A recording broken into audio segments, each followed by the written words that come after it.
Hola, ¿cómo están? Yo soy Jerónimo Rosete y les damos la bienvenida a otra emisión de Vive Conciencia. Juan Carlos Andrade, ¿cómo estás? Hola, ¿cómo te va, Jero? Bien, muchas gracias. Hoy un tema fundamental para la vida. Lo que hagamos o dejemos de hacer con los bosques va a tener un impacto, yo creo que ya a corto plazo, ¿no? Sí, tenemos que tomar una seria conciencia respecto a la importancia de reforestar y de cuidar esos bosques que todavía nos quedan, porque de ello depende prácticamente pues, nuestra vida y la calidad de vida pues, en las grandes ciudades y en nuestra propia casa. Son generadores de oxígeno y de agua, pero también de mucho más, ¿no?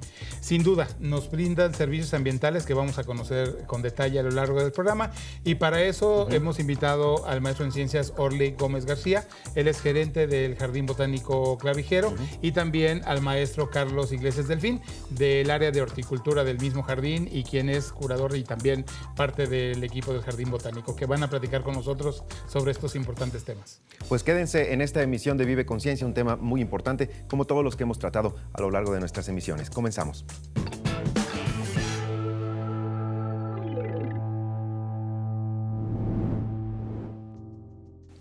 Orly, Carlos, pues bienvenidos. Estoy muy contenta de que el día de hoy estén con nosotros para hablarnos de un tema muy importante, los bosques, fábricas de agua y de oxígeno. Pero ustedes son particularmente importantes en este tema porque son guardianes de un bosque que tenemos nosotros muy cerca de aquí.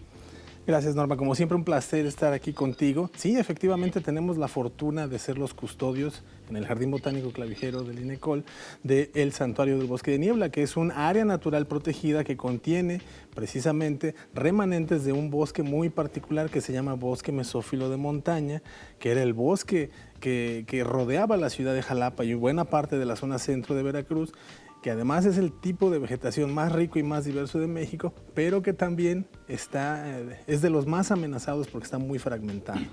¿Sí? Tenemos esa fortuna y, como digo, es una responsabilidad. Así es. Carlos, y bueno, ¿qué es un bosque? ¿Tú nos puedes contar? Bueno, pues un bosque la definición más sencilla que podemos encontrar en Google, bueno, es una superficie densamente poblada por árboles, ¿no? Y bueno, arbustos, hierbas y demás vegetación, y desde luego toda la fauna asociada, todos los organismos asociados. Eso es en el sentido así muy puntual de lo que es un bosque. Pero obviamente un bosque es bastante complejo, es bastante interesante. Yo digo que es divertido vivir en el bosque. Entonces, para conservar este bosque, como dice Orly, pues necesitas conocerlo. Te necesitas hacer trabajo dentro del bosque para poder entenderlo y poder ayudarlo a que no desaparezca. Así es, entonces, bueno, los bosques, tú ya estás comentando que tienen una problemática, ¿no? Pero bueno, generalmente nosotros hablamos de los bosques como un espacio que nos va a proveer de bienes y sacamos de ahí las maderas, la leña, los frutos, etcétera. Pero yo creo que es más complejo. En los bosques ocurren procesos muy importantes llamados servicios ambientales, ¿no? ¿Qué nos puedes contar de estos procesos? Bueno, sí, los bosques, aparte de los beneficios directos que nos da, como los que acabas de mencionar, que hay algunos más. Bueno, los servicios ambientales está desde que producen oxígeno, capturan carbono, retienen agua, son como esponjas, ayudan en el paisaje, digamos, de los lugares donde se encuentran.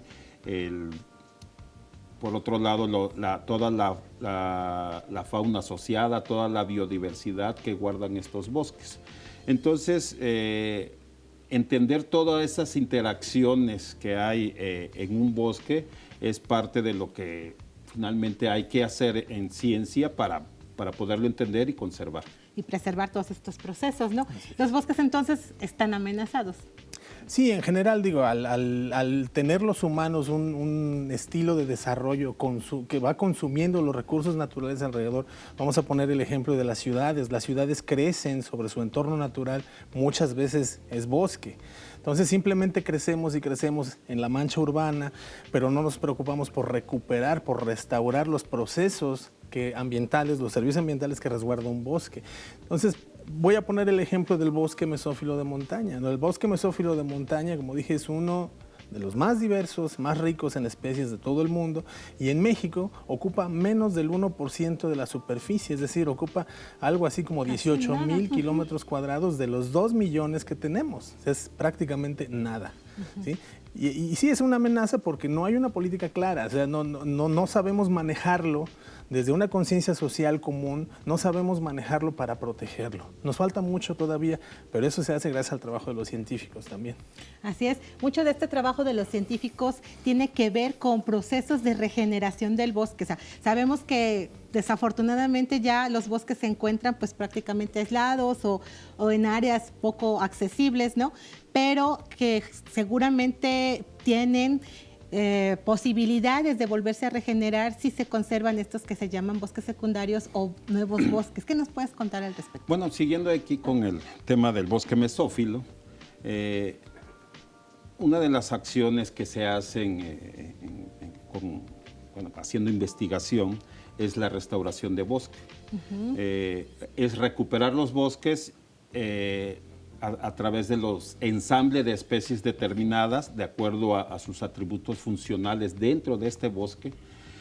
Y bueno, de ahí sale información, ¿no? Se sigue un proceso natural que se llama sucesión, que es desde que puede haber una zona deteriorada, desde pasto, hasta volverse a recuperar en un bosque como tal, ¿no? Un bosque diverso. Entonces lo que se hace es hacer ensambles de especies de árboles, sembrar estas especies, darles seguimiento, pero dentro de estos proyectos surgen otras ideas, surgen otros proyectos donde, a ver, ¿qué pasa en los inicios del bosque? ¿Se puede aprovechar? Las especies pioneras, las especies secundarias de bosques, las especies que llegan primero, que son las que generan los microclimas para las especies que se van a quedar a largo plazo. En esos procesos, investigadores, concretamente la doctora Tarín Toledo, en un proyecto demuestra que estos árboles, estas especies secundarias se pueden ir aprovechando, se pueden ir sembrando especies, lo que llaman primarias, que se quedan a largo plazo, y es una manera de aprovechar el bosque y recuperarlo. Entonces, digamos, siempre se está aprendiendo del bosque. Recuperar un bosque no es solamente sembrar árboles y ya. Hoy en día es hacer ensambles de especies, hacer restauración de bosque. Muchas gracias, Carlos. Bueno, entonces quiero entender que hay bosques, remanentes de bosques, hay bosques en sucesión, quiere decir bosques secundarios que en determinado momento van a pasar muchos años, pero van a convertirse en esos bosques ya maduros. Pero mientras tanto, hay servicios ambientales y bienes que podemos obtener de ellos. Y bueno, el hecho de tener también bosques secundarios permite en determinado momento establecer corredores biológicos que los van a unir estos pedazos de bosque, ¿no? Pues bueno, pues muy interesante. No se van a ir, van a estar con nosotros en lo que resta del programa, pero pues antes de pasar a Explora, queremos pedirles un desafío a los que nos están viendo. Les solicitamos que nos hagan un dibujo de los bosques que conozcan. Eso es el desafío que vamos a tener el día de hoy.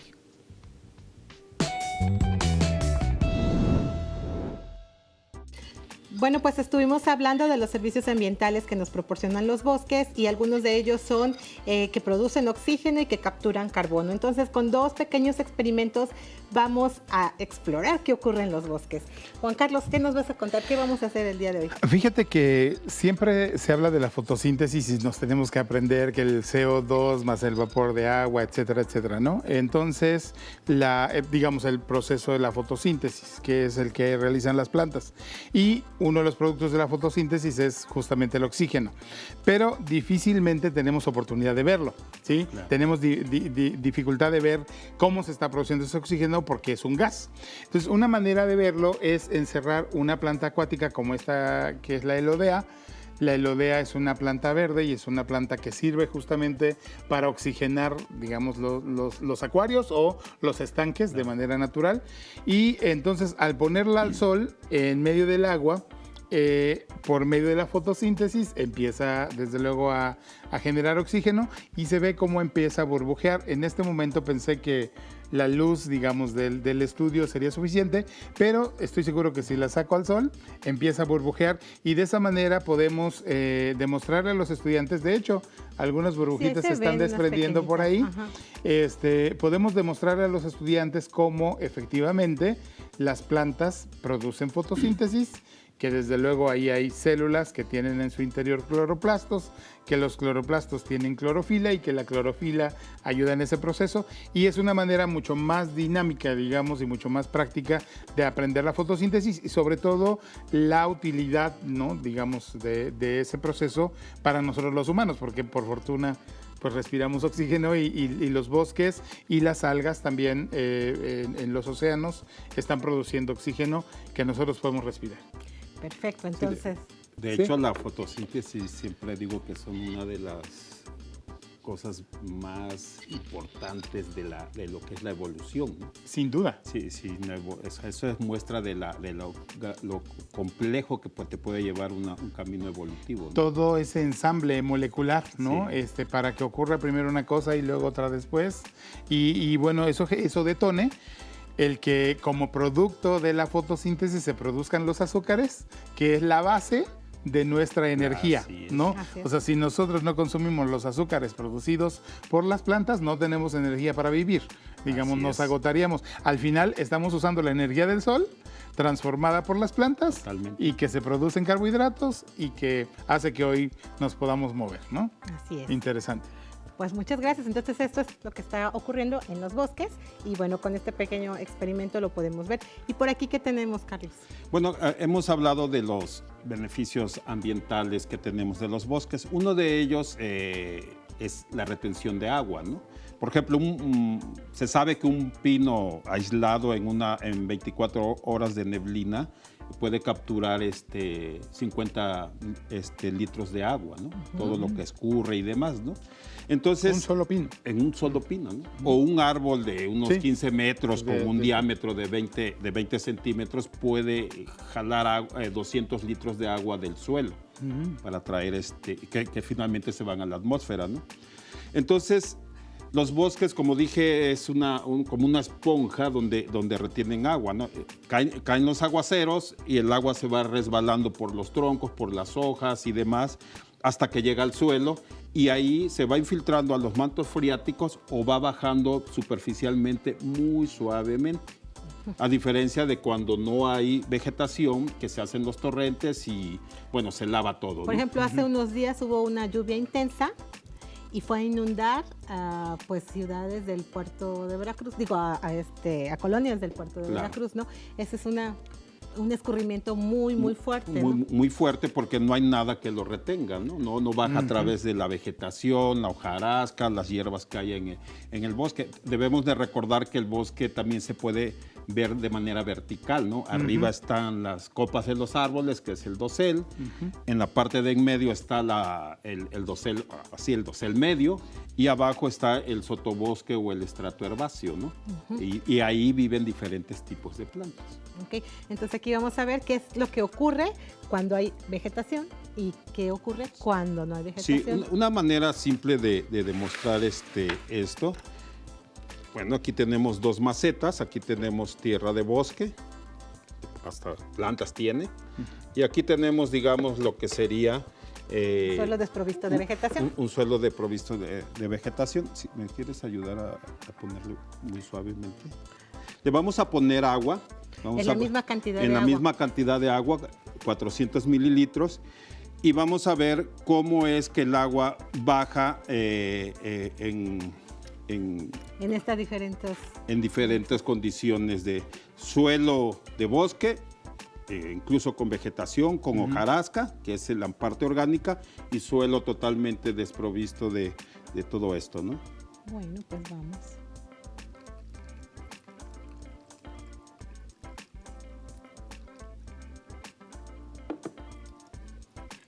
Y está así.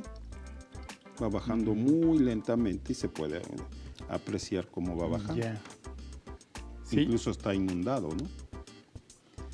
Y esa capacidad de retención de agua del bosque, pues es finalmente la que nosotros o los agricultores ocupan para que realmente haya humedad en sus cultivos y para que se pueda infiltrar el manto freático y nosotros la podamos captar en un pozo, por ejemplo, ¿no? Sí, esta es una manera muy, muy simple de ver la retención de agua. Obviamente es todo un sistema, ¿no? Por supuesto. Tiene que haber árboles, mucha vegetación, va bajando muy lentamente y llega al suelo, también se retiene y puede bajar muy despacito. No así cuando no hay vegetación, que baja a torrentes, hay erosión y hay daños a la infraestructura urbana y demás, ¿no? Pero además algo importante es que mientras aquí hay esa cantidad Aquí de ya agua, empezó a bajar, ¿no? ajá, pues está produciendo materia orgánica, ¿no? Está haciendo una descomposición de todos los elementos que hay ahí, si quieres la pasamos para acá, de todos los elementos que hay ahí y que esto a su vez pueden ser los nutrientes de otros organismos, ¿no? Mientras aquí Claro. se pasó el agua, aquí se está produciendo, además de la retención, pues alimentos para otras especies, ¿no? Sí, es un sistema bastante complejo, el sistema hídrico que hay en los bosques, y gracias a que están esos bosques podemos retener suficiente agua. Y una idea que es importante comentar es que no basta con reforestar, es decir, no.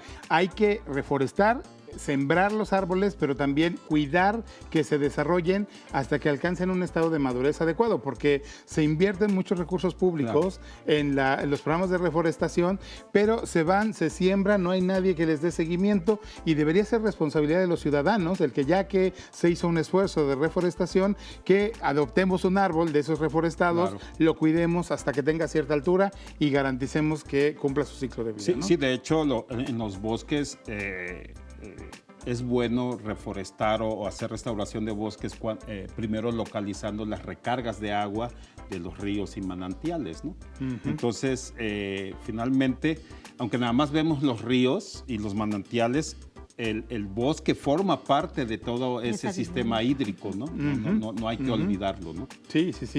Y eso es por solamente demostrar y mencionar uno de los muchos beneficios ambientales, ¿no? Hasta belleza nos dan, ¿no? Por supuesto, y en Veracruz digamos que tenemos una inmensa variedad de bosques, bosque de niebla, selva baja, selva alta, bosque manglares, de pino, etcétera. Pues estamos muy Así es. acostumbrados a eso. En otros entornos probablemente no hay tanta riqueza, pero es aún más importante entonces que se conserven los remanentes de bosque y que se reforeste para mantener esos procesos, ¿no? Y imitando la naturaleza, el agua normalmente está en nuestras casas, viene un aguacero y ponemos un tubo y la alejamos. En realidad el agua la debes de retener lo más que puedas y dejarla ir muy suavemente.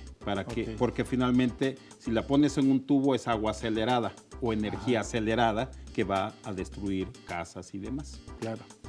Sí. Pues muy interesante platicar con ustedes y de manera muy sencilla estamos demostrando todos los servicios ambientales que nos dan los bosques. Pues hay que cuidar nuestra vegetación, somos parte de este sistema y pues bueno, les pedimos a los que están en casa que hagan un dibujo o que nos hagan un cuento de algo relacionado con los bosques. Sí, que articulen toda esta información y que vean cómo ellos la pueden usar en su contexto inmediato, ¿no? Que observen a su alrededor, que vean la salud de los bosques, si hay árboles jóvenes, ¿no? Y además, si la comunidad vive del bosque, aún más, ¿no? Si se utiliza para madera, si se utiliza para hacer muebles, entonces se puede generar una historia alrededor de ello. Incluso las áreas verdes urbanas son pequeños bosques, ¿no? Así es. Los cafetales, hay quien los menciona como bosques de café, Sí, ¿no? es cierto. En los bosques nublados, pues bajo la sombra de esos grandes árboles se cultiva café. Entonces, cada vez que estemos tomando una taza de café, recordemos que seguramente creció en un bosque. Así es.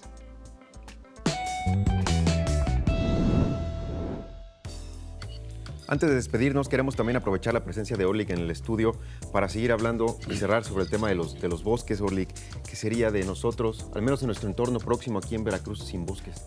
No, imagínate, vamos, no podríamos vivir. O sea, de los bosques depende, ya se ha dicho mucho a lo largo de este programa, el agua que tenemos, el oxígeno que respiramos, la temperatura agradable que podemos tener alrededor de nuestras ciudades y todos los recursos alimenticios, desde frutas, semillas, madera, o sea, muchísimos recursos naturales, ¿no? Y otras cosas que no se pueden ver. Sin ellos simplemente no podríamos vivir bien. No podríamos vivir bien. El impacto que tiene en la humanidad y en la urbanización, la falta de los bosques, lo ejemplificaron muy bien aquí, ¿no? Este es el impacto que a veces muchos vemos en las zonas donde según hay mucho desarrollo, pero el desarrollo fue talar. Exactamente, sí. Entonces, cada vez desaparece más superficie boscosa, ¿no? Cada vez desaparecen más árboles, ¿no?